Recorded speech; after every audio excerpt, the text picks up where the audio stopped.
Hey, my name is Will Austin, and today I'll be talking about alternative energy. Would you want a nuclear power plant in your backyard? This is an important question and is something we'll all need to consider as we head towards an emission-free future. We need to choose the sources of power that we'll continue to survive off of as a society and as a nation. There's multiple types of alternative energies and benefits to using each. My first main point that I'll speak about is the importance of alternative energy usage. Then I'll share the main types being used today, and lastly, I'll go over the positives and negatives of each type. Most people actually do know about the effects of fossil fuels in global warming, but they still don't think that it will personally affect them. They think it's some distant issue that's only affecting the ozone above Antarctica or might change the weather in 100 years. But things are changing here and now, and using alternative energy is something that we need to decide on now. This is an important subject that will determine our future. To some, this is a matter of life and death. According to two of the previous directors of the CDC, our lack in taking climate change seriously has contributed to the devastating forest fires in California and the record-breaking hurricane seasons, resulting in needless deaths. There's also an article published in the New York Times titled "Wildfire Smoke in California is Poisoning Children." This article talks about how children are accumulating lung damage and other lifelong threats due to breathing in smoke-filled air. Along with this, there's an increase in air pollution, putting people with asthma and other respiratory diseases at an increased risk. Now looking to the future, making the switch from fossil fuels to alternative sources will still affect everyone. According to another article in the New York Times, as the fossil fuel industry fades, hundreds of thousands of jobs will be lost, but in return, millions of new jobs will be created, new green jobs.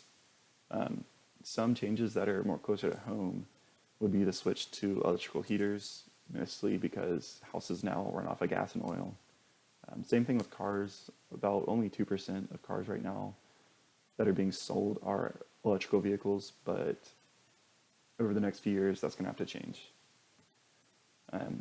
Now that we understand the importance and relevancy of alternative energy, I'll explain what's what when it comes to these sources. Starting off with solar power, this is a power source gained by collecting solar radiation through solar panels, solar concentrators, and solar electric cells. It basically takes the sun's light and changes it to electricity.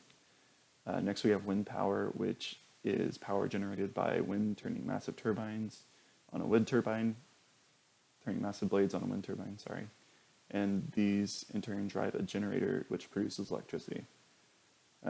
When thinking about alternative renewable energy, most people immediately think of solar and wind power. But a source that most people forget about is hydroelectric power. This is generated by the flow of water, which then spins a turbine, creating electricity. Hydroelectric plants are usually found at dams and along rivers.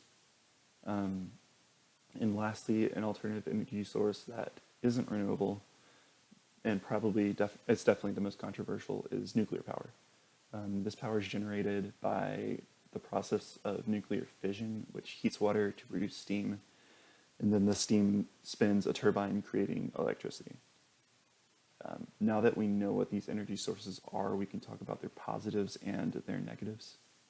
Again, starting off with solar and wind power, their main draw is how abundant of an energy source they are.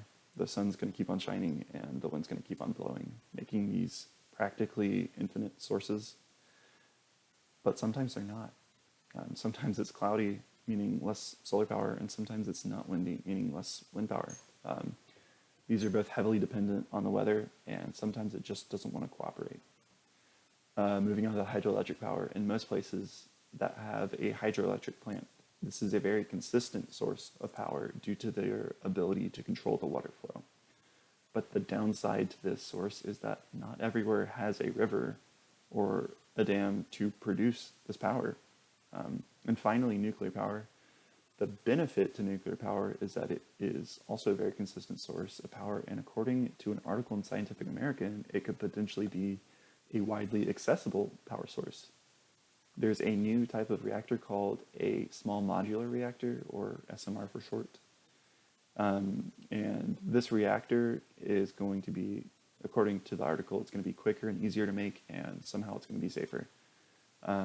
It would also be able to be shipped to places instead of having to be custom built to whatever location or geography that the reactor is going to be built on. But of course, the downside to nuclear power, aside from the common fear of it, is that it produces a waste that currently can't be thrown away. So as you can see, there are different roads we can take to get to an emission-free future, each with their own positives and negatives. But as people who live in this world, we need to care for it so that we can live on. Right now, that looks like choosing what path we want to take and giving it our full effort. Thank you.